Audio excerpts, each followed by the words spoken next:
absolute pleasure to be here this evening. I've done a number of these things, but I don't think I've seen as many women in one room, so this is absolutely brilliant. And looking forward to the Q&A afterwards. Now, I normally say, I don't care what you ask me, sex, drugs, rock and roll, I'm willing to answer it, but I'm not sure whether these lot are, but who knows, we'll soon find out.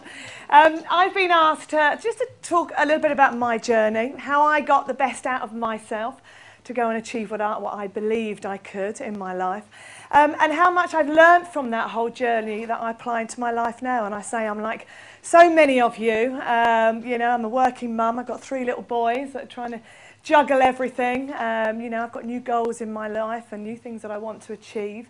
And, you know, some of the things that I learned over that probably 12 years of my athletics career, how much I can apply into my life now. And hopefully you'll have something that you can take away with you tonight. I always remember that it all started really, and I was only 14 years old, and maybe some of you have got kids around that age. I'm not quite sure. But it was the Moscow Olympics, and it was 1980. And it was the first Olympics that I'd really sort of got into, and I sat glued to that television. I thought it was the most wonderful thing that was happening in front of me, whether it was athletics, whether it was swimming, gymnastics. I loved my gymnastics at that point, Olga Korbet and all these Nadia Comaneci's and all whatever it was. And I actually, at the end of it, said to myself, that is what I'm going to do in life. Now, when I think back now, I think what a weird, wacky thing to do, you know, as a 14-year-old, slightly strange. But do you know what? I think there's something that went into my head there. And I say to anybody, and I often go into schools, but I say to everybody, do you know what? Think big. Have those dream goals. There's nothing wrong with those dream goals. And that's what I did have throughout my career.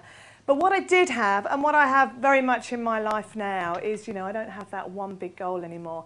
But how important, people say to me, where do you get that drive? Where do you get that focus? You know, where do you get that determination from? And it comes from knowing what you want to do in life. And so often I chat to people and, you know, they don't really know where they want to go, whether it's 5 years, 10 years, months' time, a couple of weeks' time. And when I look back at my whole career, even though I had that dream goal, each year I would sit down with my coach and we would set out what was my, what we call realistic goal for that year, what it was that I wanted to achieve, right from probably 14 years old when I joined this group. So, you know, it would be represent the south of England, represent, you know, the junior team, whatever it was. And also what I want to achieve each race that I went to do or whatever event I was doing. You know, what do I want to get out of it? And it wasn't always performance rated. Sometimes it was technique work. Sometimes it was just knowing what it was. And what it gave me was the confidence. It gave me those stepping stones to be able to move up. Sometimes I'd stay where I was, sometimes I'd do maybe one step back or whatever it may be. But it gave me something to be able to focus and drive up. And when I do look back, my whole career was almost little stepping stones all the way through.